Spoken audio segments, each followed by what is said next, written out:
Tarik and Lina run a firm of architects in Paris and in Casablanca called Oualalou Choi. Their office has won numerous awards, including the Architecture of Expo 2015, the Rice Alliance Spotlight Prize. They've been finalists for the AFEX Award, which is a very prestigious award for French firms doing work outside France. They've also won the Young Arab Architects competition and numerous other awards they've been premiated with. They're probably best known for the last year's Expo Pavilion for Morocco. Before that, in Venice, the Venice Biennale, the 14th Venice Biennale, 2014.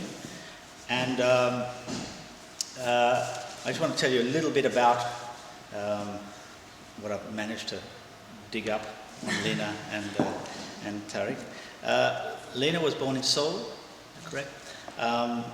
She went to undergrad at Yale and then went to grad school at Harvard. After that, worked with Venturi Scott Brown and then at Fred Schwartz in New York. She's taught at RISD, Rhode Island School of Design, at Harvard, Boston Architecture Center, Rice also. Tarik had an equally interesting arrival in Paris. He was born in Rabat. He came to architecture school at the Quai Malaquais, and at the same time he decided to do an undergrad licence in engineering, civil engineering, I believe, and in fine arts as well. So he didn't have much spare time, I believe, in those 4 years. He has also taught at Rice, Quai Malaquais, MIT, RISD as well. So, my understanding is that the meeting of the two minds happened in Fred Schwartz's office in New York when Tarik was there on a stage. And then you were in Paris, 2001. You established the office here in 2001.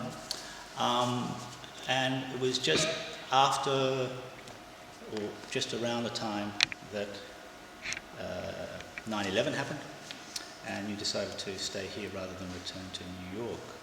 And we are all the better for it. Before I invite Tarik, who's going to do a presentation, I want to explain that this is the fourth episode of State of Grace, Rencontre 2016. We have others planned for this year, and we'd really like you all to come to those as well. So the format tonight is Tarik is going to come and give us a presentation, and then after that Lina and I will join him on stage for a conversation, and after that we'll open up the floor to your questions. Tarik.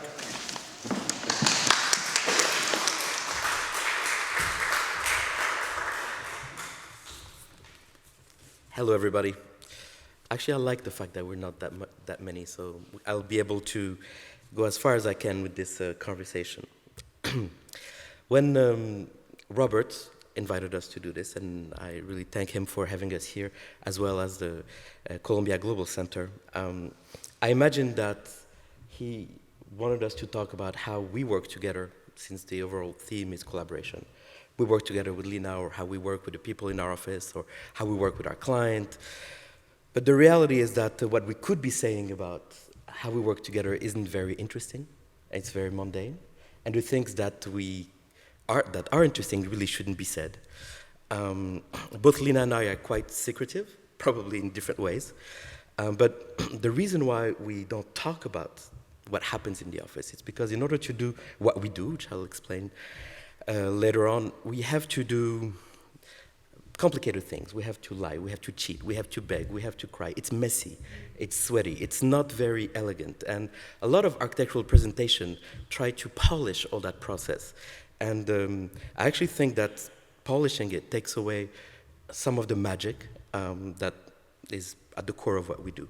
But more than this, all of this presentation creates generations of projects that are made the way they are imagined to be presented. And that's something we try to avoid. The way we understood collaboration was slightly different. It's not about a partnership, but it's about a surrender. It's about a toxic and disastrous obedience. Can you say obedience in English? Obedience.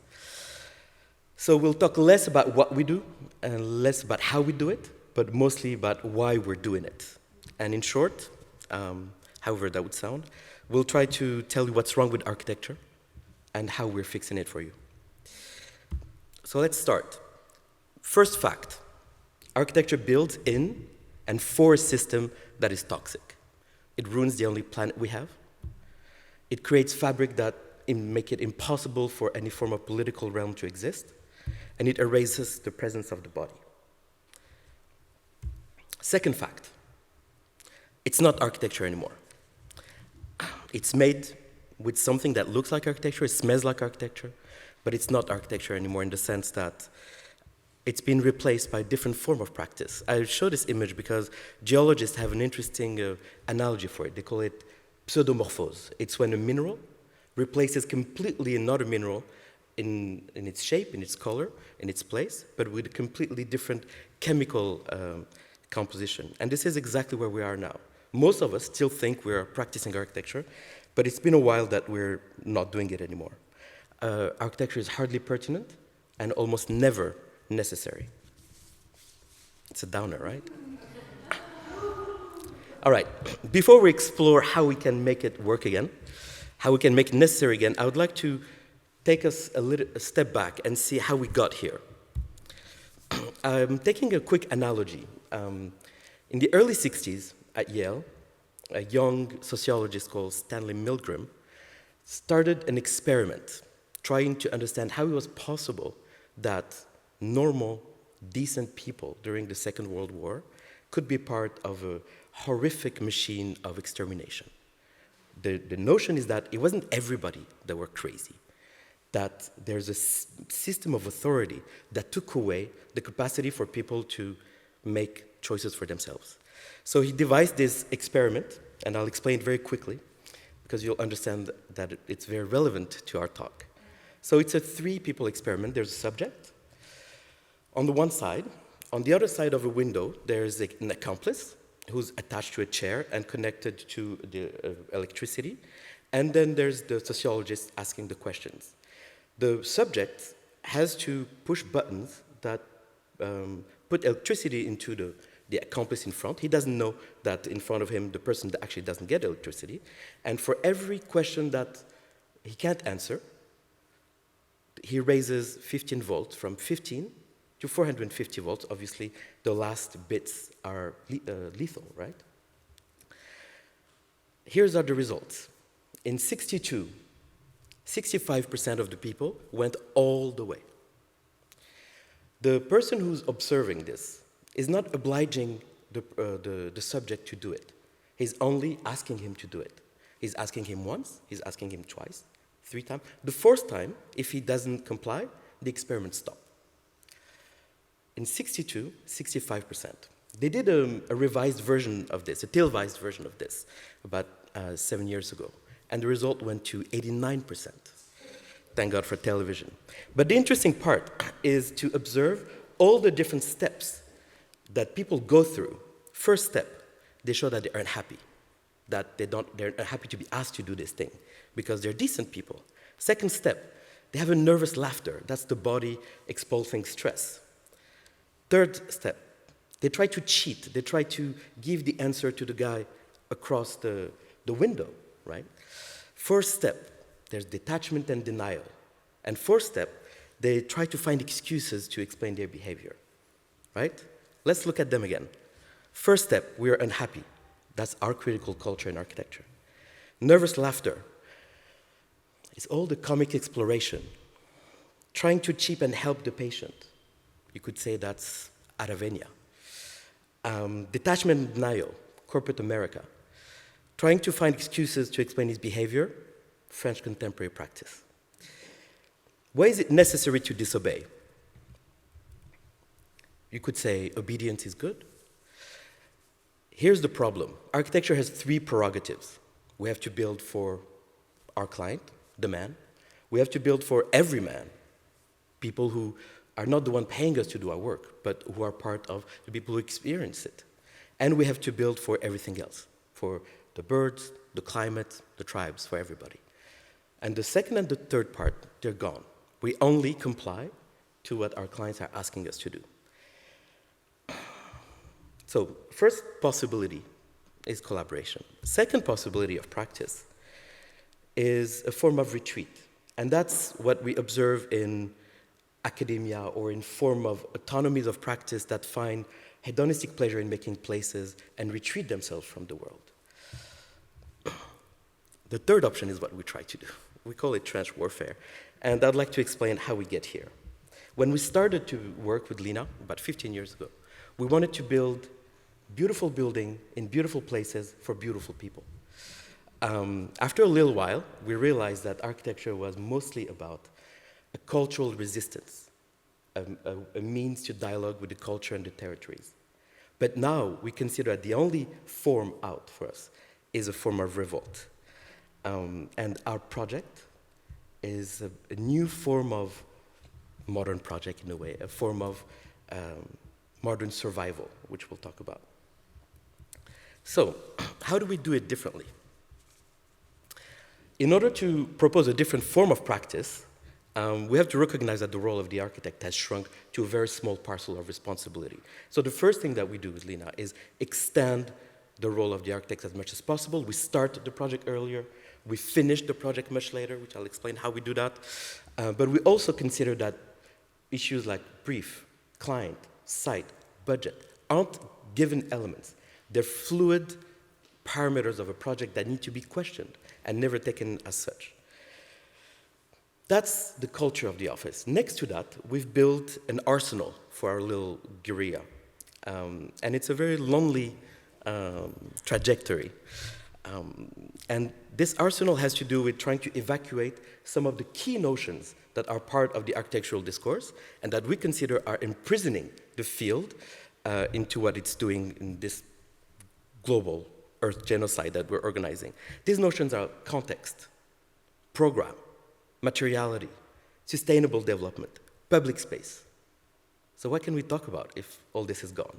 I've just took 5 things away that are at the core of any form of architectural conversation.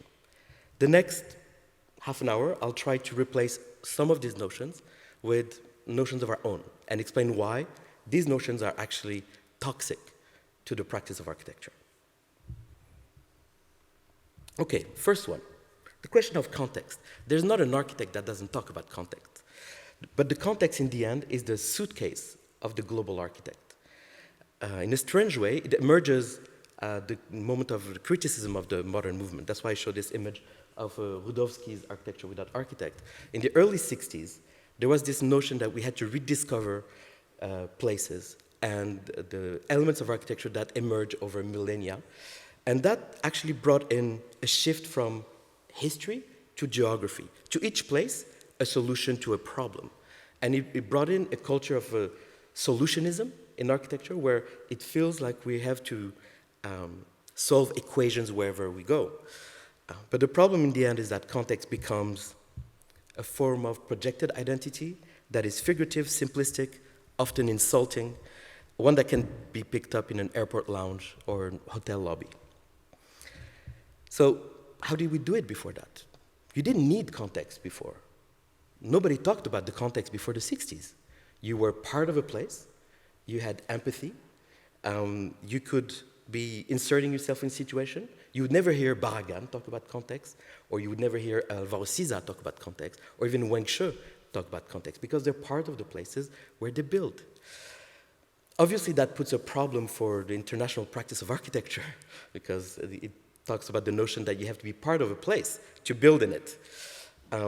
So we try to remove completely this notion and replace it with other possibilities. We use words like familiarity and acclimatization in English.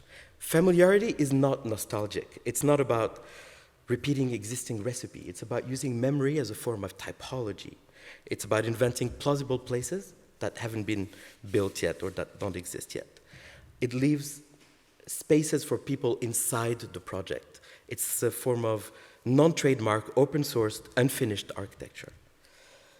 Acclimatation, and I show this image of a beautiful jardin d'essai in Mauritius called Jardin Pamplemousse. This notion that was built in the late 1800s and early 1900s, which came with obviously the colonial period, where you would take plants from a place and try to adapt them to another place. This slow transformation and mutation of a body to a place. In the end, that's what architecture is mostly about. It's gentle. It has the notion that it's not universal, but it has the capacity to transform. And that happened to architecture in Brazil. That's Niemeyer. It happened in modern architecture in Morocco. And that's Zevaco in Agadir. And all those are gentle acclimatation of a modern project. So let's go back to no context. By the way, I'm showing a lot of images of projects and architects that we like, and we say very bad things about it. That doesn't mean we don't like them. We just consider that they're dangerous. Form of familiarity. We built this little project in front of l'Institut du Monde Arabe, which was about, it was a temporary project for an exhibition that happened there, and we considered that this building had to be familiar to everybody that was around there. So we chose the form of the tent, which is both universal, it resonates in every culture, but we use a material that's only built in one place, in the desert of Morocco. But we built this building as a frame between two buildings, l'Institut du Monde Arabe on one hand, and Jussieu on the other. In this particular case, it wasn't building a tent that already existed. It's using the familiar notion of it to create something completely new. We've used this time and time again. This is a completely different project, and as you'll see, I'm not going to talk about the project much. I'll just illustrate some of the ideas through the project. In this project, it was about finding a relationship between the inside and the outside, between the column and the wall, between the part and the whole, and in a way that people would feel that it would be in a completely new environment, but that would resonate with everything they carry with them. It doesn't have to be somewhere in particular. That's where I talk about the importance of memory in the way we allow people to transform and use the places. And that we could simply say that we don't like our buildings to be one thing.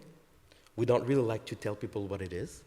We're always happy that people transform them and use them in different ways. Okay. Second problem, program. The question of program has been part of the body of architecture for the past 35 years. But beyond the fact that it means that architects are no longer part of defining what is the usage, program replaces the notion of the value of use. Now, program is a simplification of reality, and buildings are made in computation and arrangement of colored boxes. And we don't think that's what architecture should be about. It has one fundamental flaw, is that it creates buildings that are determined, buildings that are made to do one thing. If buildings are made to do one thing, then they get obsolete very quickly. If they get obsolete very quickly, then they don't have the capacity to be eaten away by the history of architecture, the capacity to transform, to be used for other things. And which is why we replace this notion by resilience and cannibalism. I like this image because it shows that a Roman amphitheater can become an urban figure in Lucca. That's another interesting image. It's a housing project from the 50s, adapted housing in northern Africa. With, the cover of L'Architecture d'aujourd'hui in 1953. It was the poster project for the Siam. And when we did a very big exhibition in Casablanca with Jean Le Quen about 15 years ago, I was asked to go photograph this building as it was today. And I had the address. I kid you not. It took me over an hour to find it, and I couldn't, because it became like this. The notion that a building has the capacity to be transformed, that it's planned for something, but that planning doesn't work. In here, the idea of the architect is to say, the Arabs love patios, but we're going to verticalize them. It sounds like a big project, right? We're going to put people in vertical patios, but what people want is just an extra bedroom. If the capacity of architecture to absorb transformation isn't there, that's what you have. So what we look in what we do is we take the building as it is. Whatever program, whatever situation, whatever budget is thrown at us, and we try to find ways in which it can transform. This is a quick, it's a very long project we did in the Medina of Fez of rehabilitation of 5 caravansérails. And this is one of the most interesting situations where we had 2 buildings that were attached to each other, one from the 14th century, one from 17th century, not at the same height, never been connected, and we decided to wrap a stair between them and create one building out of it, and to see how the courtyard typology that makes the Medina would react to this. And it worked quite well in the end. That's what I call a form of cannibalization and capacity for building to be resilient to their environment and whatever we throw at them. Okay. Third problem, la matière. If you've seen the last 15 years of architectural exploration, it's all about how architects now are part of material research. They work with the industry, they invent and patent new materials, and they project this on their building. It would be a good news. The problem is that it means that architects are reduced to a crust that's 2 meters around the building that we call facade, and at the exclusion of everything else that happens inside. So material exploration, yes, but not at the exclusion of having the capacity to imagine what would happen inside the building. Most of what we do, what architects do, is a beauty contest. We work with skins, which is the reason why we fight very hard to make that skin move from being 20 centimeters to being 2 meters, and we consider that's a huge success. But in the end, there's very little left. And we try to move away from this notion of material experimentation, strictly, to see how the relationship between material and the body can reactivate our relationship to spaces. And that could also mean create spaces that are not comfortable, spaces that are difficult to inhabit, because comfort isn't a value. The difficulty to inhabit a place is also our capacity to interact with it. If you always go for convenience, then you have Southern California suburbia, where everything is done with car, everything is central heating, everything is easy.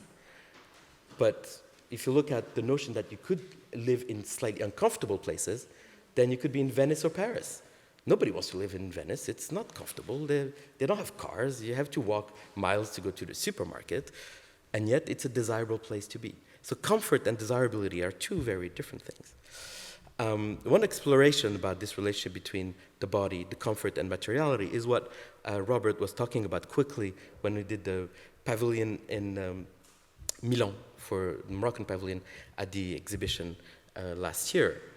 It was quite interesting because Morocco has done every single international exhibition since 1867, and every time doing the exact same building, an imitation of an existing traditional gate with arcades and tiles and mosaic and so on. So we tried to propose something else. The theme for Expo last year was Nourrir la planète, nurturing the planet. So we thought that the contribution of Morocco wasn't about agriculture, but it was about ruralité, about rurality, which is the opposite of agriculture. Rurality talks about the balance with the environment, the balance with the resources, the balance in the sociological fabric that makes it exist. To give you an idea, Morocco is still a monarchy today. If the cursor of the people who live in the countryside to the people living in the cities had moved from, say right now, 50-50, where 75% urban, 25% rural, then it wouldn't be a monarchy anymore. the basic political system is based on the fact that the culture is mostly rural. So we tried to see how we could, and again, I'm not saying this is either good or bad, I'm just describing it. This is televised, and I have kids, so I would like to see, I'm joking. It's not about being good or bad, it's just the way it is. So we decided that one way to express this relationship to ruralité is to use one single material, earth, adobe. We've patented a way of prefabricating it. In very large cases, there are 2 meters by 2 meters by 60 centimeter deep, which we've assembled. It's a single block assembled all throughout. But mostly, we wanted to create a space that has no barrier, no weather threshold. It's open to the air and only creates shade, thickness, resilience, so that when people go through it, what they experience isn't the idea, the Orientalistic idea of what Morocco is through the imagery, but is how their body would move through one of the spaces that you would see in the traditional Medina or in the village in the mountains. So it's about how the material transformed the relationship to body in very uncomfortable ways, in the sense that it was too dark in moments, too bright in moments, too hot in moments, too cold in moments, but it created a journey through that building. And in the end, it allowed for a very unique experience. All right. After materiality, after program, after context, I want to talk a little bit about sustainability. First, as you may tell, I hate sustainability. Sustainability is toxic. Why is it? Those diagrams, by the way, became a rule. You don't turn in a competition if you don't do a diagram like this, where you have a little bit of solar panel, a little bit of passive wind going through, a little bit of photovoltaic things, a way to cool down the water from it's all garbage. For a very simple reason. Sustainable development means we want the current situation to stay like this as long as possible. But it's already changed. Climate change is here. So trying to sustain the current situation is a rearguard battle. So here's a simple truth. Sustainable development is invented in the places that are responsible for climate change, but that are also the last one that will be impacted by it. Isn't it a little bit insane? So what do we replace it with if we can't have it? And our position is that we can't hold on to something. We're the last generation of this humanity, a humanity of opulence, a humanity of, sans inquiétude, without being worried. Our kids will have to live differently. It's our responsibility to invent a new form of architecture for this. And sustainability isn't it. So we consider that our responsibility isn't about sustaining the current situation, but it's about inventing ways in which we can build landscape and build climates. So what is building a landscape? It's not about doing gardens. I show this image because landscape has to do with memory. The guy who did the talk right before me, Sébastien Marot, who's, by the way, is a very tough act to follow, has described beautifully the relationship between memory and landscape. And if you go in places in the south of Morocco, you will often see these walls, which are very bland. You don't know what they're for. They're never used. People play soccer around. They're used one time of the year. After one religious holiday, there's one prayer, and you have 250,000 people who are using it. But the rest of the time, the memory of that usage is what creates the landscape. The capacity of a line to just organize the territory is enough to create a landscape. And I'm going to talk about a couple projects where, and Lina will talk about that maybe later, we've been fascinated by this notion of a line. The line being a notion where you reduce the architectural dimension to the point that one of the third dimension of space disappears. That's either so thin and so long that its thickness almost is immaterial. So it's not the line as it divides in front and a back, but it's aligned as a space that you can inhabit. We worked in this absolutely beautiful and gorgeous landscape. It's the ruined city of Volubilis in northern Morocco. It's one of the most beautiful Roman remains there is in the world for a simple reason that nothing is built around. You see Volubilis today the way the Romans have built it 2,000 years ago. Cypresses, grapes, wheat. The landscape of the La Plaine du Zerhone is beautiful. And we were asked to build a museum there. It was quite a complicated adventure. What we decided to do is to invent a project where the disappearance of the building was embedded in the building itself. So it wasn't an idea of a ruin, it was a ruin in the making. So we used the only three materials that were available there: wood, stone, and concrete. Very Roman material, everything was used within a 2-kilometer radius. And what we built is a dam in an area that you see there, which is very unstable. So the building in the end isn't a building. It's a very long line that is 250 meter long, 7 meter wide, and that is a rosary, can you say that? A chapelet? Of buildings, which creates a landscape. It is sometimes sunken, it is sometimes suspended, and all the time it's holding its own. The most important part for us was that when people arrived at the site, that they wouldn't see the building. So the highest point of the building is lowest than the lowest point of the site. So I'll show some very quick images of this. Lina and I love this building. It's one of the buildings where we've learned our trade. And one of the amazing things about it is that it took almost 8 years to build. It's not very big, but it was built with a slowness that most architecture should have. It was built with local, very not sophisticated contractors. The concrete that we built there is not your sophisticated Peter Zumthor Swedish concrete. It's thick, it has acne, it has presence. We have so little money that in order to have a facade, we used very expensive wood, cedar wood, to do the formwork for the concrete. We poured in the concrete, we dried the concrete, then we took out the wood, we cleaned it, we aired it for a year and a half, and then we put it back on the facade of the building.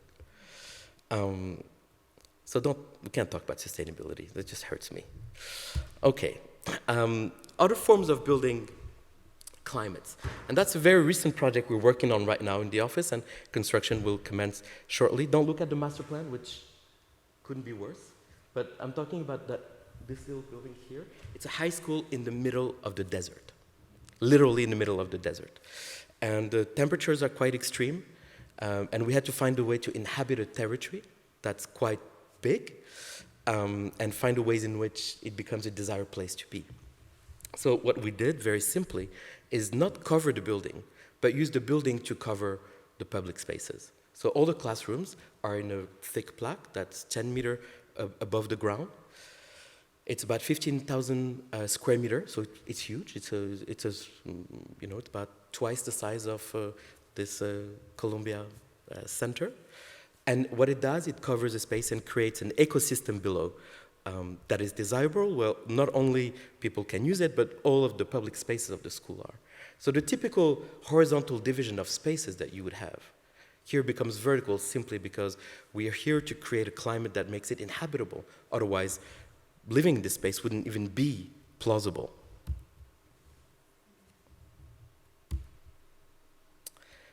And a last element about the climate, and that's just a wink because we're working on the village for the COP22. The COP is the conference of the parties on climate change. It happened last year in Paris with a very big agreement. It's happening next year in Morocco, and we were tasked with the crazy project of building a village from scratch, 200,000 square meters that we had to build and organize in about 6 months. And what we've proposed is not to actually build it. Most of the buildings are temporary, but we've created a very long landscape. It's a canopy that's about 1 kilometer long. These are chunks of it. So it's a birdhouse. You see that? It's a birdhouse. An aviary. Merci. But that is not that's open to the sky, where it rains. It changes the temperature, and it's holding a transformative landscape underneath. And these are construction images taken 2 or 3 days ago. And we're interested in seeing how a very long spine like this, which is the only thing that will remain after the Conference of the Parties, will be the embryo of a new territory and a new landscape in that site. So, okay, we've dealt with sustainability. What's left? Public space. Everybody talks about public space. But here are the things. Nobody builds it anymore. We live in public space that was already built, and we love it. Everybody loves La Place des Vosges. Everybody loves La Concorde, but we're incapable today. The conditions to build these kinds of spaces don't exist. We build spaces that are commercial. We build spaces that are common, that belongs to communities, but the capacity to build a new, municipalized, democratic, used public spaces just don't exist. So what we've taken as a task with Lina is to put all the public spaces in our project. One of the obsession of our office is not to put our building in relationship to public space, but to bring in the public space or the public prerogative within our building. And these are form of transgression. I show this image of Jemaa el-Fna, which is one of the most beautiful plaza in the world, in Marrakech, for a simple reason is that it's not defined in dimension. Its size changes with everything that happens throughout the day. It's a constantly negotiated space. So I'm going to show a couple forms of transgression. This is a project for a municipal theater in Casablanca. We had a very beautiful site, which I'll show in the next picture, which you'll see up here. It was one of the last pieces of garden that existed in the city. It was not built, and in front of it, there's the main plaza of the colonial composition.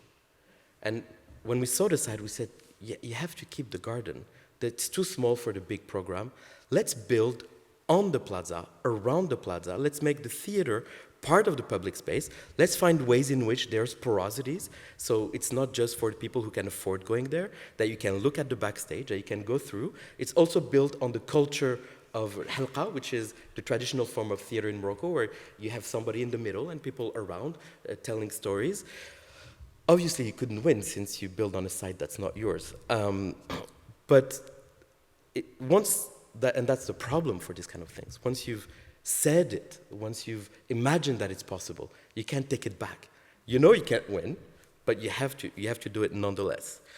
Another project like this, this was a roundabout between 4 of the main streets in Rabat. And we're commissioned to do a parking for a very big company who wanted parking for the people who work there. And actually the picture is taken from their tower. And what they wanted to do is just this. We fought with them, we discussed with them, and we decided that it would be better, instead of just doing a parking, to building a plaza and making 2 of the roads that you see on the edges pedestrian, to anchor it to the rest of the city so that you don't have to play Frogger to go to it. But then we realized that in order for this plaza to work, because it's so noisy and there's so many cars and pollution, then we have to sync it. Because the only way for a plaza to work is to bring in the commercial components to it and create a connection to the rest of the city. The problem is when you sync it, you reduce the amount of parking you're going to build. So we had to reinvent completely their program to find the possibility that the commercial components, which they didn't have in mind, would be the element that would offset it. One of the biggest problems they've had with this project was the fact that they needed something in the middle. The notion that a space is not programmed worried everybody. And for 3 years after it was finished, it was closed.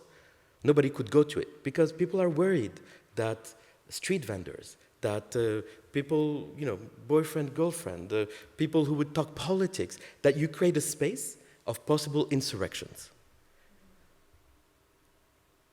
But that's what it is.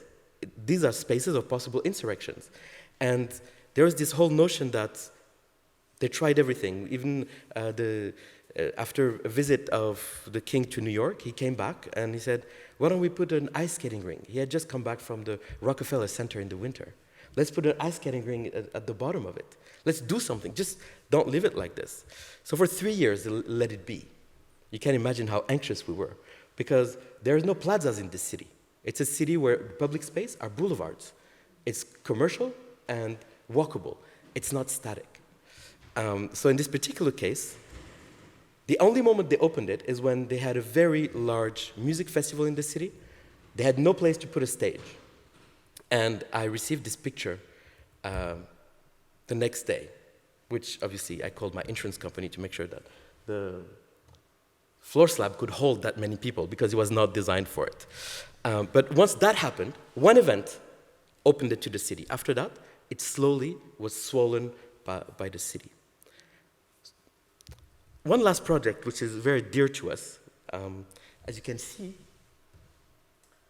to the left, your typical commercial master planning. They took a beautiful piece of land that was the old zoo. This is a place where I used to go when I was a kid. At the time, it was far from the city. It was a journey to go there. 50 hectares of beautiful landscape. And this is what they do to it. They build the first crust at the bottom and on the edge, and it's so bad that the city says, you can't go on with this. So they launch a competition to reinvent what would be a form of inhabiting this landscape. So we propose what's there, which is keeping exactly the same density, multiplying the green space by 7, reducing the roads by 3, and building on the traces of the existing zoo landscape. But that also comes with creating a new form of îlot. To the left, an interpretation of the Osmanian îlot on steroid. To the right, a form of îlot that we didn't know what it would be, something that is oversized, to the point that the core of it becomes public. Here, you have street in front, courtyard in the middle. There, the street goes through the block. The courtyard are actually large gardens, are all connected to each other. We actually had no idea whether it would work or not. It's finished. These are some images. And as part of the project, we were tasked to build some of those blocks, and we're finishing some of these buildings, which are strangely disgraceful. I don't know how we can say this. They're not pretty. They don't have a proportion that we're used in terms of urbanity, but we had to invent a new way of touching the ground, a new way of creating a sky, a new way of closing an interiority. So that was for public space. The only thing that we have left is the city. And we say no more planning. The entire planet is being master planned, one little parcel at a time. And when I say master planned, I mean the same way. This is a beautiful image that could be anywhere. It happens to be near Madrid, but you would have exactly the same in Dubai. You would have exactly the same in California. The same tools for urban planning are used everywhere. And those tools are tools that are tools of war. The road, which is the base of infrastructure, is the only thing that we use to make the city. But the road is not it's not an element that is neutral. When Caesar came to Gaul and built his roads, it was for his armies. When the Israeli army in Gaza builds the roads, they change the relationship of time and space. To go from Gaza City to Khan Yunis, it took 8 hours, 30 kilometers. Roads are used as a martial form, which is why in the office, when we talk about urbanism, we call it a martial art. So we try to find new ways to build and invent cities. Because we have to invent cities, because the world is being urbanized. We can't say people stay in the countryside. We can't also just all live in sedimented cities like Paris or Venice or New York. We have to build cities quickly. And I know in France we don't like to say this because the history of les villes nouvelles were not very well received. But a country and a civilization that still can imagine the pioneering dimension of anchoring itself somewhere, it still has some vitality. But you have to keep something in mind, is that building a city is always about two things. It's about colonizing a territory and about allowing its uprising. You can't imagine Osman without imagining that the immediate result of Osman was la Commune de Paris. You can't imagine the colonial urbanism of Henri Prost without understanding the uprising of the cheminots in Casablanca in 1907. You can't imagine the Eisenhower Highway Act without imagining that it was in 1954 dimension for the US Army to be able to go east and west. There is a Marshall dimension to planning, and the pendulum effect of that is that it's taken by the population and it always has an uprising effect. So when we design territories, we always position ourselves on the edge of what is a colonization system and the edge of what is a necessary uprising, which is two elements that make a livable city. I'm going to talk about two last projects to finish, which are two strange urban projects. This first one, and that's not us, by the way, this first one is a territory that's in the middle of nowhere, but quite beautiful. It's about half of the size of Paris. You can see the outline on Lower Manhattan, the outline on Paris. This project is on 3,500 hectares of absolutely beautiful land. And it just so happens that it's far away from the city of Rabat, in a place and a country that has no money. So the state isn't going to bring you all the amenities you need to build a city, which are the roads, telephone, water, sewage. None of that exists. So we had to invent a form of a city that could be self-sustained. What does it mean? We're building a city for a finite number of people. It sounds a little bit crazy. When Le Corbusier built his cité d'habitation, he called it l'unité d'habitation de grandeur conforme. He thought that there was a finite number of people. It shouldn't be more, it shouldn't be less, to sustain this form, 1,645. So what if we can imagine cities that are not about eternal growth, that there's so much that the land can give without us hurting it more? So in this particular case, our dimensioning tool is water. How much water falls, how much water we can harvest, how much water we can treat, how much water people use and then can be retreated, and based on that particular number and the most efficient closed system, we decided, or we devised, that this city couldn't sustain more than 150,000 people, which is not bad, by the way. And we do this by looking at the site and trying to understand its topography, the rivers that go through it, connect the rivers between them to create a blue network that are protected, and then devise it not as a city, but as a agrarian structure, where the urban block is big. It's as big as a farm. It's 5 hectares. And the project is a way of colonizing a farm system. If you think about Saint-Germain-des-Prés in the 14th century was farmland. Today, it's organized, the streets are organized in the structure of the farms. There's a direct link between the agrarian structure and the capacity to colonize it. So instead of projecting artificial block dimensions, let's organize the colonization of this system. Then the road system, and then we define the simple things of where is buildable, where is not buildable, and where can be colonized over time. We decide on few places of density, and we connect all of this into something that is not the drawing of a city, but are means of colonization of a territory. Okay. At last, and this is in no sense a symmetry with the first image, not at all. These are two humanists that signed a deal in 2007 when Gaddafi planted his tent on the Invalides. In 2007, Gaddafi came to France and he did many deals. He bought radars and he bought arms he later used against his own population. But he also made a deal with the state of France to help him replan all of Libya's great cities. So l'IAURIF, l'Institut d'aménagement et d'urbanisme de la région Île-de-France, which is a fantastic entity which imagines the growth of the entire region around Paris, was tasked with designing or redesigning 50 cities. So they took the coast, okay, with Tripoli and Benghazi, and the desert, not interested, they asked us to deal with it. And the desert in Libya is the southern border of Europe. It's the Darfur. There's a Billard effect. People from Darfur come to Libya, people from Libya come to Italy, people from Italy come to France, and people come to France want to go to England.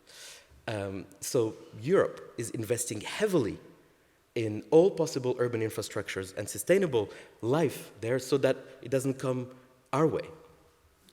So it's not all very generous. It's actually very cynical in the calculation. But it put us in a very complicated situation at the office because we were to work not on a city like the previous one, like Bebzir. We were to work on something that was about twice the size of France. And if you look at this image, which I find quite beautiful, you see what they call the river of sand. And it literally acts like a sea, because you see the buildings, the cities, are organized along a train track, almost like you would see in the French Riviera, or you see in the Italian Riviera. It's a rosary of cities. So we say 50 cities, the reality is that it's 50 villages, within that there's 5 cities, and within that there's one large capital. Here's the problem. There's tons of water, but it doesn't rain. The entire region is sitting on huge amount of fossil water. But it's not gonna last, and they're using it extensively. So we had to make a crazy decision and tell people, all of the cities are gonna be gone. They're not gonna stay. You're gonna have to find ways in which you're gonna move a large amount of population in clustering them in metropolises within the desert so that it can be sustained as long as possible. It's of an extraordinary violence to be able to say that to people who've lived there generation and generations. But there's no choice. We're not equipped to work with this. Urbanism as a discipline is based on the eternal growth of the city. It was invented during the Industrial Revolution to allow for the growth of traditional capital. We don't know of any urbanism of shrinkage. We don't know of the capacity to make cities disappear, giving them back to nature.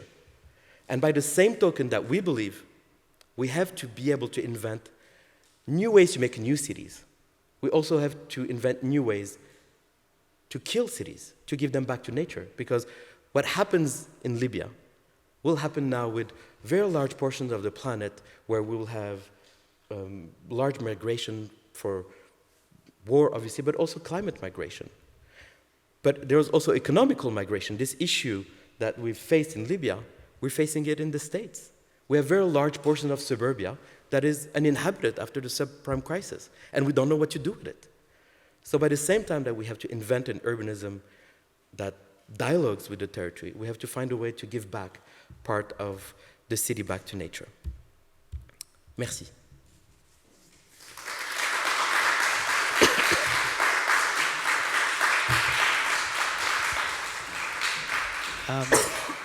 Tarik, that was, I was expecting to have a whole lot of notes and points on which to tackle you on. But I found myself agreeing with a lot of what you said.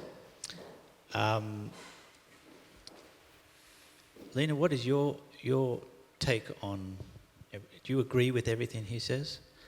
With everything? No, most, I mean, it's a position we've formed over the past 15 years together. There are very few things that we disagree on a professional level. Right, okay. I'm not going to get into the... No. Yes, no. Sorry. Oh, sorry. Can you hear? Can everyone hear? Okay, keep the mics very close. Okay.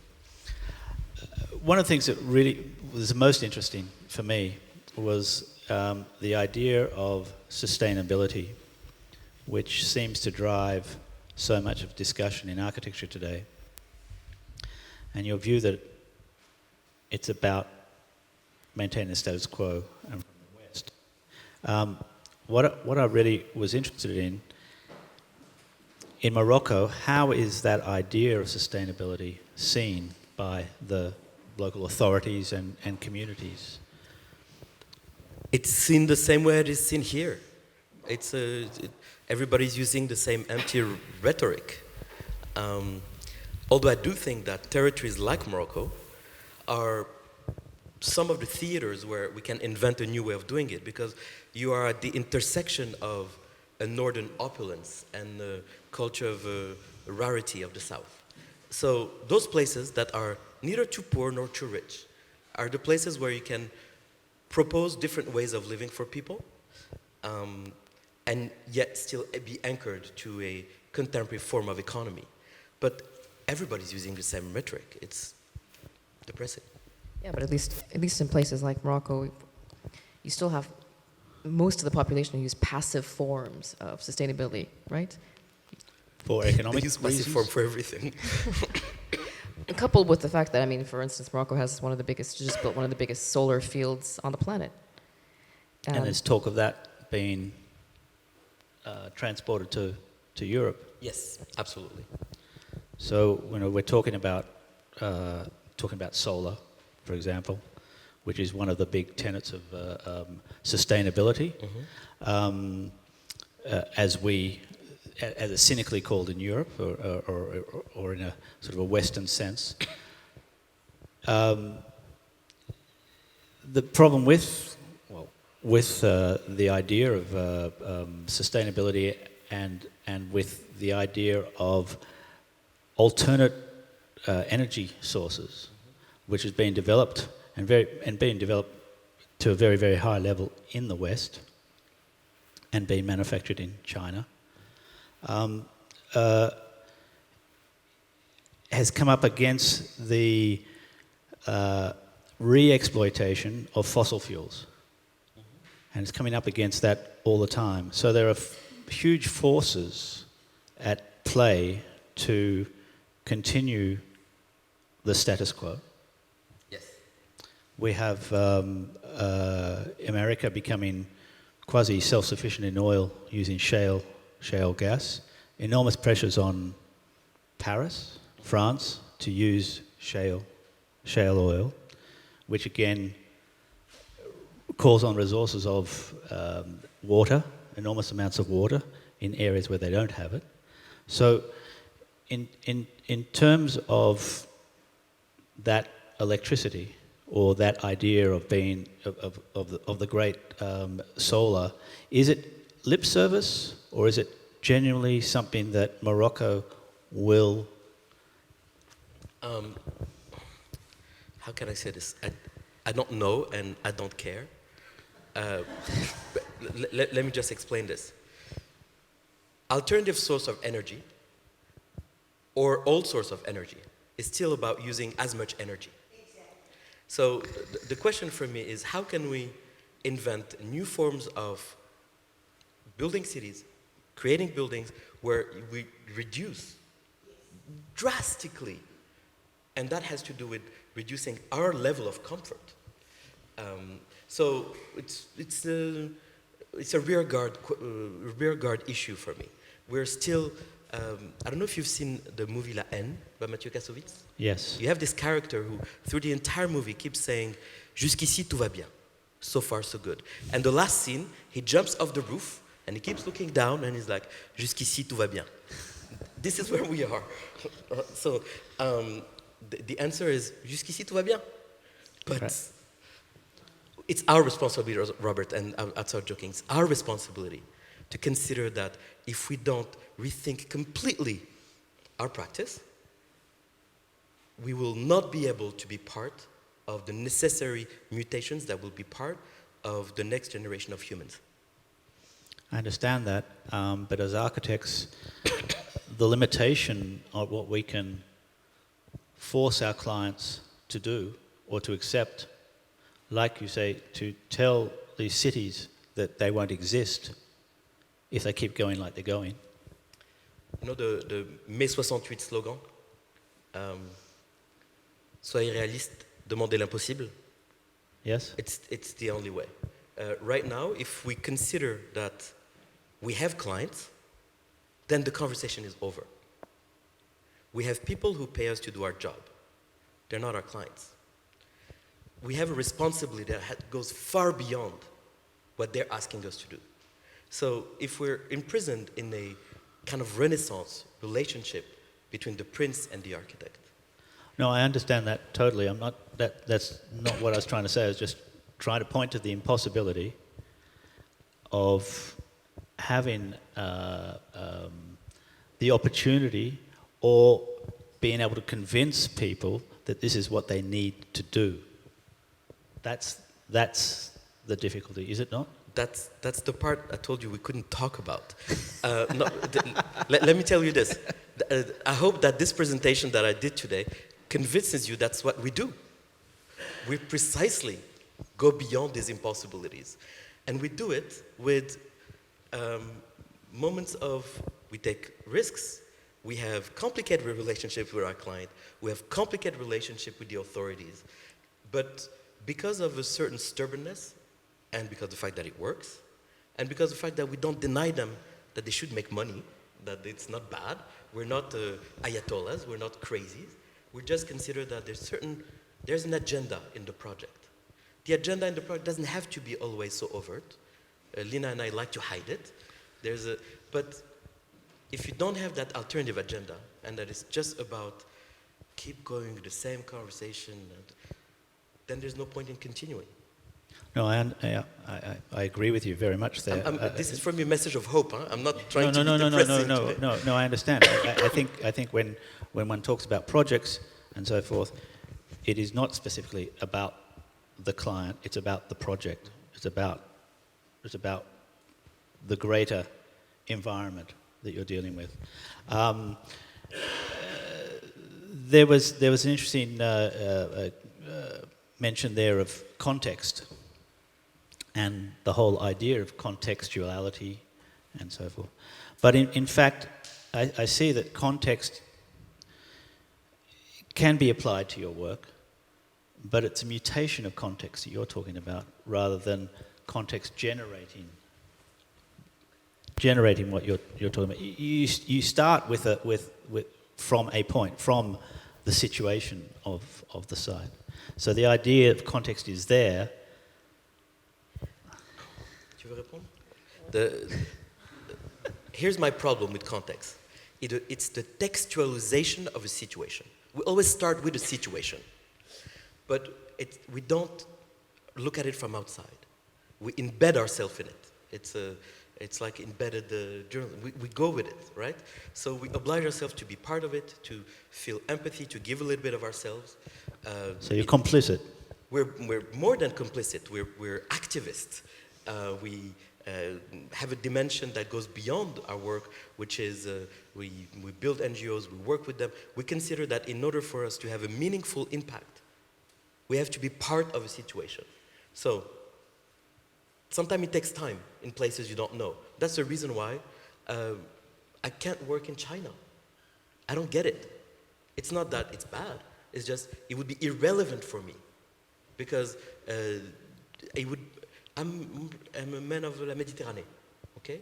So right. My realm is la Méditerranée.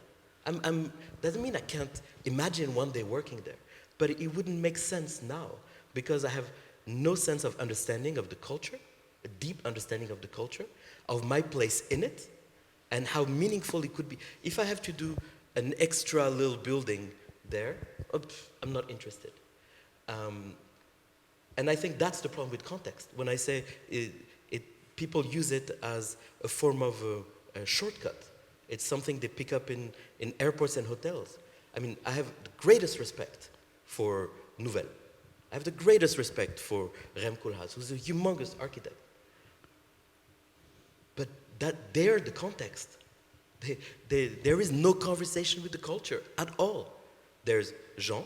Look at what he did in Abu Dhabi. Yep. That building for the Louvre is amazing. Nonetheless, it's dangerous. The whole of Abu Dhabi is dangerous. I could not agree more. So for me, the notion of context is not looking at it as a text. It's looking at it from within. I understand. Not leaving you much to work with. No, it's fine. That whole discussion of context is sort of, and I guess I wanted to ask Lina a couple of questions about that because you worked with Venturi, and later with Fred. And you want to? Do you think of Fred as a contextual architect? No, not really. Um, but I think more Venturi as if not being a contextual architect, being the person that spurred a lot of that movement making things fit in, or to look at for the language of the work, at least. Sure.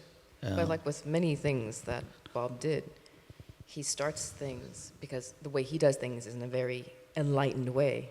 It's very informed, very educated, very sophisticated.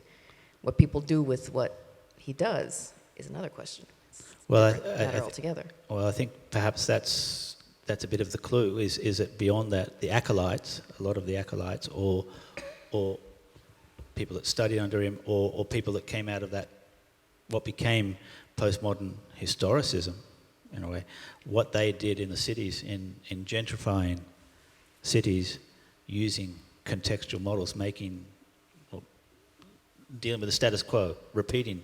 Sure, it's the same thing and Tarik was maintain talking about. It's shortcuts, right? Yeah, it's exactly the. Yeah, it's exactly that. It's exactly the same. And I guess in that thing about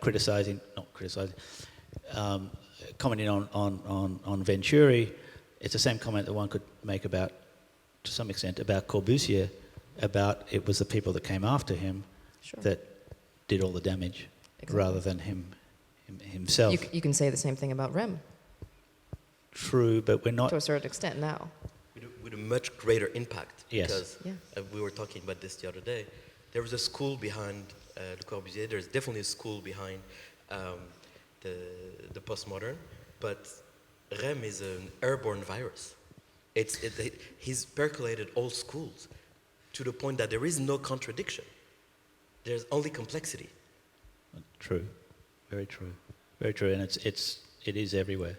You're getting thesis coming out of the schools in Australia, I've seen, and it's just like, Yeah, I mean, it's repetition. we fight with our students to kind of take away the brainwashing, because again, Rem and his minions, made some amazing buildings, but the way they are instrumental or instrumentalisé, the way they are used and being used by a system that itself is trying to perpetuate itself. That's where I have a problem. So talking about a building separately, you can't say anything because the guy is amazing, he has talent. But what it means in the entire trajectory is toxic.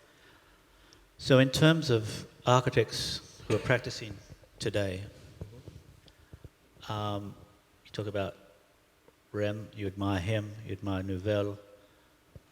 Are there others that you admire their work, or in the realms of what you're talking about? Is there any colleagues? Let's put it this way. It is so hard to make a decent building that whenever somebody manages to do it, I'm a fervent admirer. So I make a difference between certain extraordinary buildings and the trajectory that builds them. If you take somebody like Piano, less extraordinary building, amazing trajectory. Raphael Moneo, amazing master, educator, intellectual, puissant. But there's not always that spark that exists in other architects which have probably more intuition and have made buildings are probably will be marking history more. So I'm less admirative of trajectories than I am of certain buildings. Let's put it this way. Right. What I was trying to get at is there somebody's work that you feel is out there doing similar things to what you are proposing? Je sais pas, qu'est-ce que tu en penses? I mean, there's the whole crew at the Biennale, right? Yeah. From the last Biennale, This Biennale, yeah, the one that's... the Aravena. Yeah. I mean, what we're saying echoes a lot of what other people say. It is both a new discourse, but it's something that is starting to be shared, even if it comes from different angles. And it also has to do maybe with a shift of generation, a little bit, without getting into that. But the problem is that there's no depth yet of construction. We are fortunate that we've been working for 15 years, and we've been working on very large commission early on. We're barely 40 years old, and we've built many, many projects. So in a way, we're people who are same generation are probably don't have yet the same depth of work, even though they have the same concerns, I guess. So in having all that opportunity, how do you see that your work has changed in that period, or your attitude to things has changed in that period, or developed or evolved?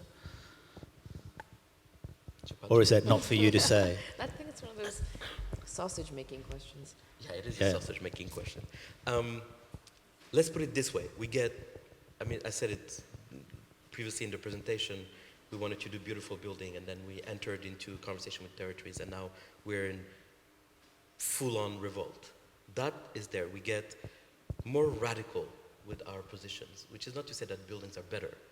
It's just to say that we're clear in the reason why we're doing this. Now, how we're doing it, that's just too messy to talk about. No, I don't want to know the messy bits. I think that's great for now, if unless you've got some other comments, but I would like to open up questions to the floor if anyone has any questions. I'm not sure how to explain this. I'm a photographer, not an architect. I was really amazed by your talk. I mean, completely took me by surprise, and sat here trying to synthesize it, thinking, what on earth is the architecture that you're talking about? And I went through a kind of a series of, like 3 phases. First of all, I thought, well, it's like dynamic architecture. It's not static. You build a building, there it is, everybody walks away. So dynamic. And, then I thought, well, it's more also in situ. It's like urbanism in the French sense, it's more, looking at it in terms of the town. And then I really got it for me. It's a personal thing, not unrelated to the photo as well. I got straight to Genesis.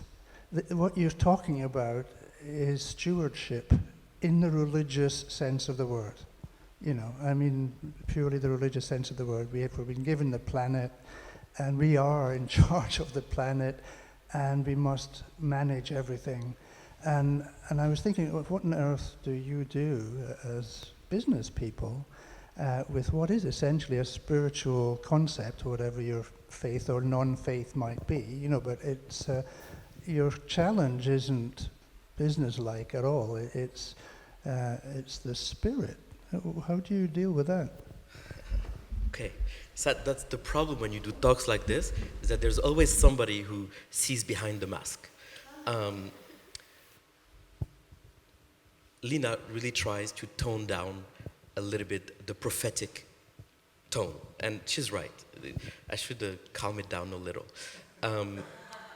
But you're right on point. We feel very deeply a sense of urgency. Now, we make it work because I don't care about being right.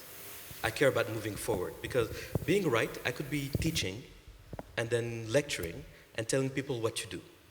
I'm interested in finding a path where people pay us money to do it, because otherwise it wouldn't make sense. So that's our challenge, is to find ways in which we compromise enough to be uncompromising. And this compromise is something that we like. Radicality isn't about being right. I don't care about being right. I care about moving forward. So and I don't have any problem with money. If somebody wants to make money, I'll make him money. And part of this job is a service industry, and we have to serve them. We're not necessarily the best at that, since we're always late and always too much work and so on. But we do it. We have contracts and we oblige by them. But there's also these 2 other dimensions outside of the contracts. The fact that we don't build for our client. We build for you guys, and we build for the rest of things that are alive and not alive. That we build for bees, this sounds a little bit stupid, but when you start a house in the middle of nowhere, you start building, you put a fence, you put water, all of a sudden there's a tree that comes up, insects start, there's a life that starts, it's amazing. That's an amazing power that we have. And to not use it with a certain gravitas, and to just joke around, then I would think that would be a bad use of our time. Architecture is hard.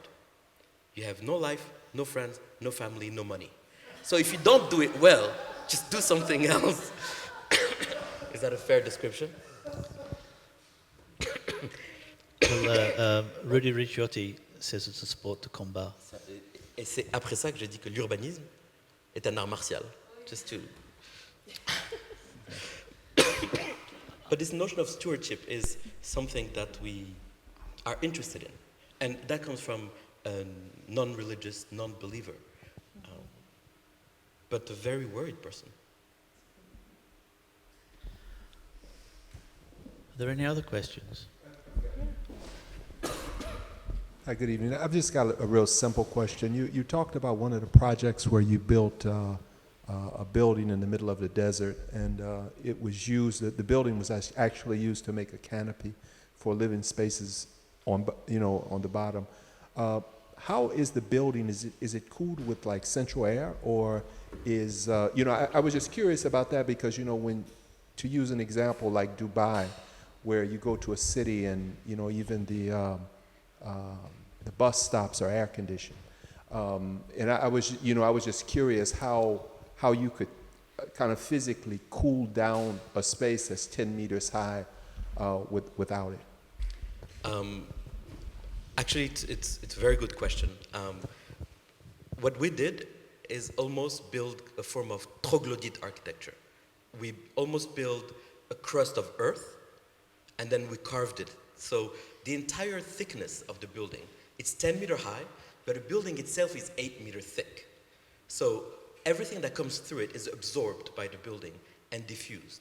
So the space below is about 15 degrees lower than what's above.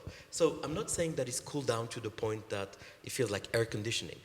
If it's 45 outside degrees, then it's 30 below. But 30 you can live with.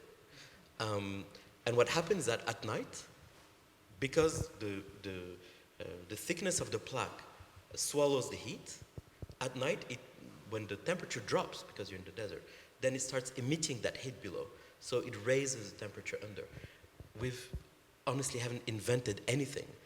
What we've done is simply use it at a much larger scale and find the ways in which people don't live next to each other, but on top of each other. There's a life above and there's a life below, which is probably the hardest thing to imagine. But once you've gone past the fact that you have to go from here to here, but you go from here to here, then all of a sudden you can use very old systems. You saw that plaque had patios, atriums, which are 15 meter by 15 meter, which allow for the air to go through, the hot air to, basic stuff. Zero, it's, I'm going to quote somebody else, it's engineering without engines. There is no cooling system whatsoever. I think you find that a lot of these systems are available, and that's understanding local context and history and technology. And often the technologies that you find in these areas are the best technologies because they've had so much time to develop, and you're just looking at a different scale. But for example, there are wind methods, spraying sails with water. There was an adaptation of that for mines in Australia, and the original idea came from Egypt. It was just done on a different scale. And the basic question we ask ourselves in a situation like this is, how do you inhabit something that should not be inhabited, that is not made for human habitation? And there'll be a time in history where we said, you know what, it's not a good place to settle.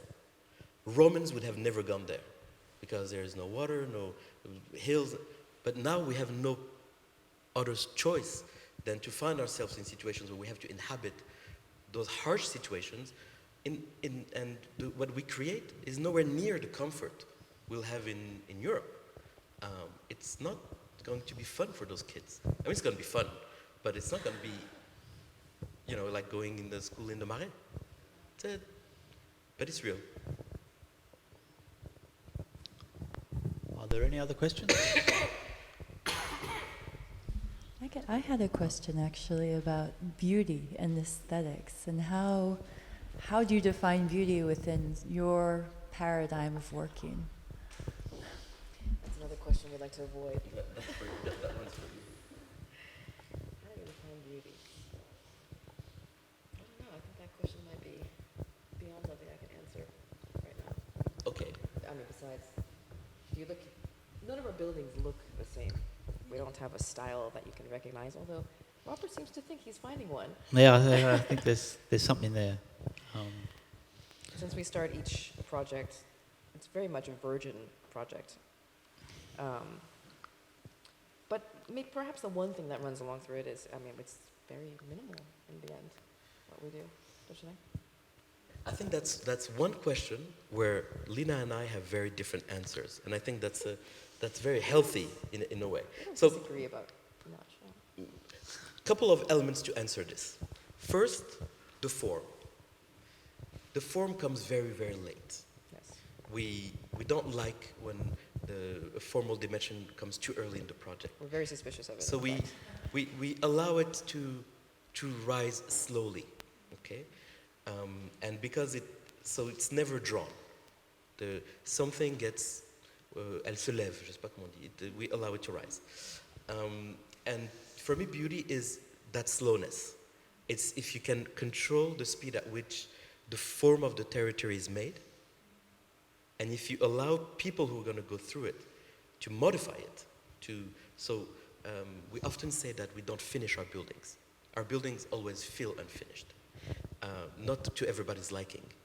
But it's something that's important to us, that there's room for other people. If you look at a lot of architectural photography, the buildings look like the Mornay, how you say that? Stillborn, right? It's too controlled, it's too perfect, it's held.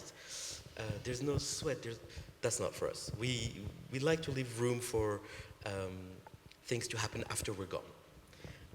And I don't know if it's good or bad, but I think beauty for me comes from letting go of the control.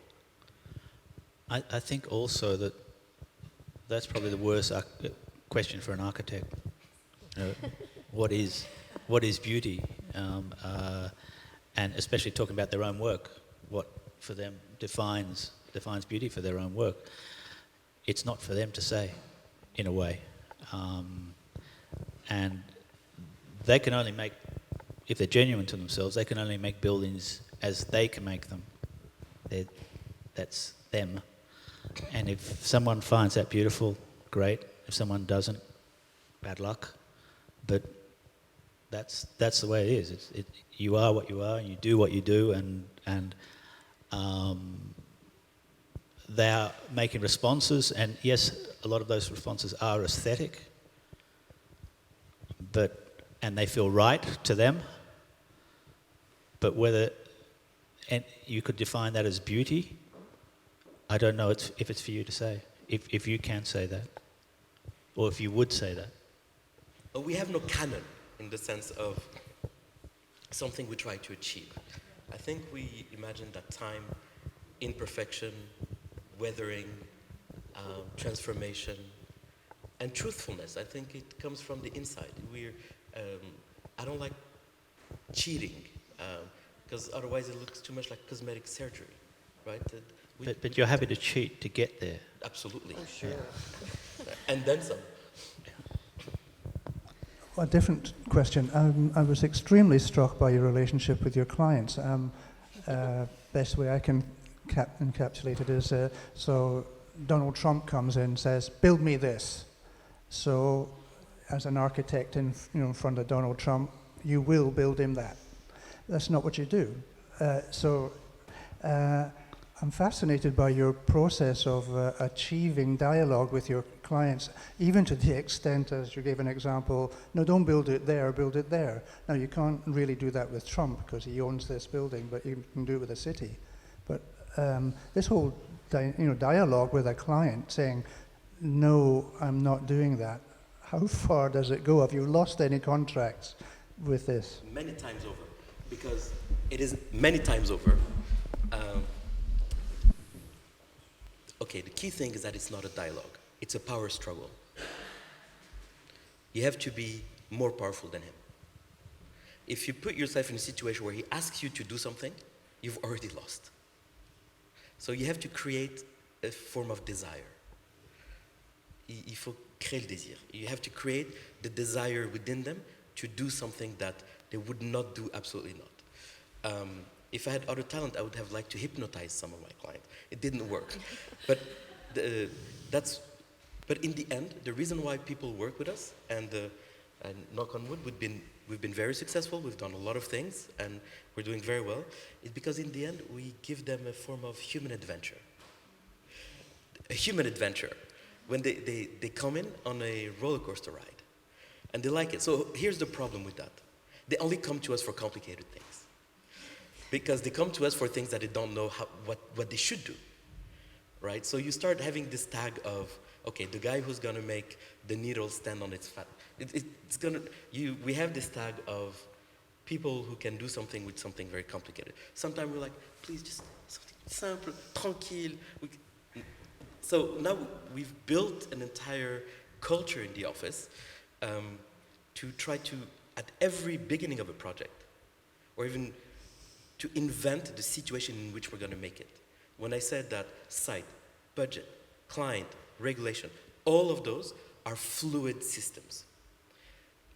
It doesn't work everywhere, and doesn't work for everybody. So something tells me that Trump and I don't know, it may not happen. But does it honestly, depend if he's president? Hmm? Does it depend if he's president or not? No. No, okay. But to be honest, I think that these kinds of people are the easiest to work with because their software is binary. You understand them. You can play them like a $10 banjo. You don't have to be so overt. Most of what we do, we hide. We don't. If you go and buy a baguette at the bakery, you just want to buy the best baguette. You don't want the baker to come out and to do a lecture for an hour and a half on how he wakes up, where he gets his flour. There's a hidden agenda, and it should not be shared. There's a black box, a space within which it stays, and that's the office and people around it. And we have no problem, hiding that very, very deeply. Now, sometimes it resurfaces quickly, and you have to work with it. So it's not a dialogue, it's a power struggle. And you have to create this sense of desire, je sais pas?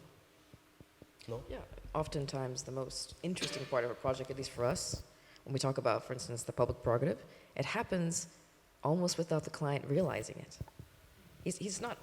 He won't necessarily be against it, but it's not important. It's a side effect. We do certain things for them, we do certain things against them. And there's no harm in that. Now, Americans in corporate culture can't understand that you go against the guy who pays you. But he pays us to deliver a public service. So he doesn't own us. He chooses to work with us. He should know the risks. But it works. It's not easy. There's no formula, which is the reason why we can't repeat anything. Every project you have to build an architecture for the project, an organization that works. And it is sometimes tiresome because there's no recipe. But that's the reason why it's exciting. Good? Yeah. Oh, there's a question. Two more questions. Okay. Thank you for the talk. You talked about the toxicity, like the 5 different toxicities. Is there something that's missing that or should be changed in the education system that educates architects? Oh, boy. Oh, Oh, okay. you can't open that box now. Okay. That's the next talk. How long do you have? Oh, wow. We can say one thing, and then Robert, I think, will want to answer that as well. There's never been a point in recent history, say the past 150 years of architectural schools, where the schools have been so removed from the necessity of being an architect. They used to be that you were trained with a trade. You were trained with tools to then face the world. Now you're trained like puppies to enter the world. You're educated, you're domesticated. Schools have two major problems. They are removed from the world to prepare you for the world. It's a very strange system where the ivory tower is now sunken. I don't know how to explain it differently. So I would not want now to be a student in architectural school, but therefore we teach. And we teach, again, same thing. We teach for an American school here in Paris. We've been teaching in the States for a long time. When you look at the culture of American education, you understand why there has been no great architect emerging in America. The last guy who did Stephen Hall, 75 years old. It's a system that doesn't produce greatness anymore. It produces very good people who will be performant in corporate system. Bon, so that's the depressing part. Now what you should do is travel the world. 1 year in every school. 1 an en Italie, 1 an en France, and because we should be learning the way we always learned, which is by traveling.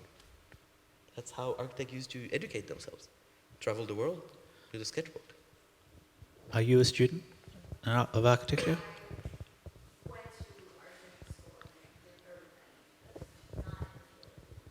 All right. Congratulations. But it's the best job there is.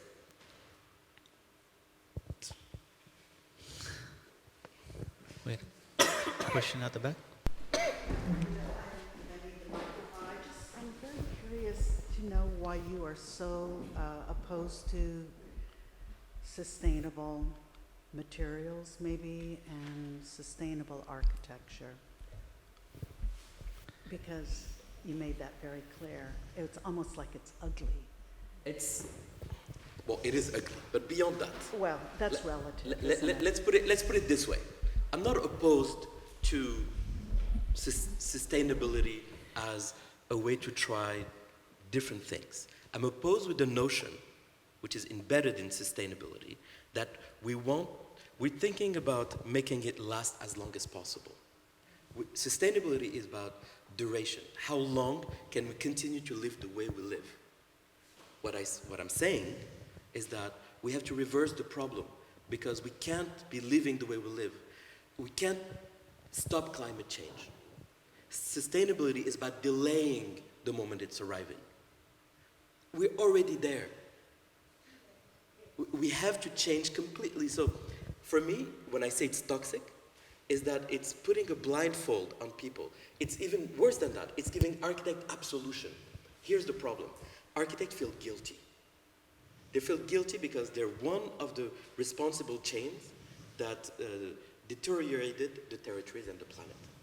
They're responsible. So then all of a sudden you tell them, if you put everything green, you're a good boy. The problem isn't that.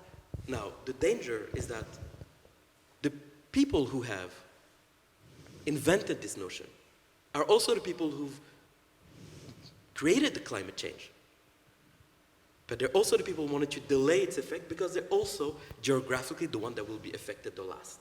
So if I live in the Maldives right now, then I'm really pissed at sustainability.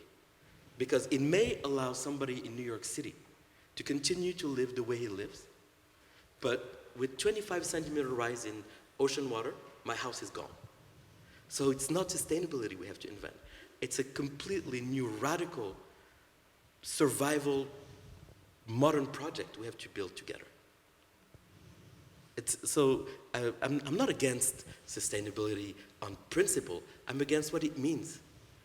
All the projects we do are sustainable. We'll use, but it's common sense. We use less water, we'll use less energy, we try to use local materials. But I feel it's almost pornographic to talk about it. If you don't do it, you shouldn't even be doing this job. It's common sense.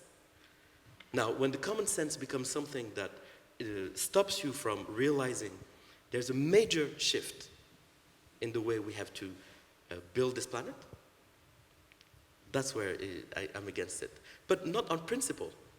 But I agree with you. The aesthetic of sustainability is also quite ugly.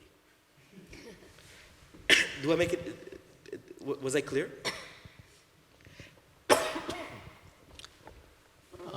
I think we'll wrap this up before Tarik falls over.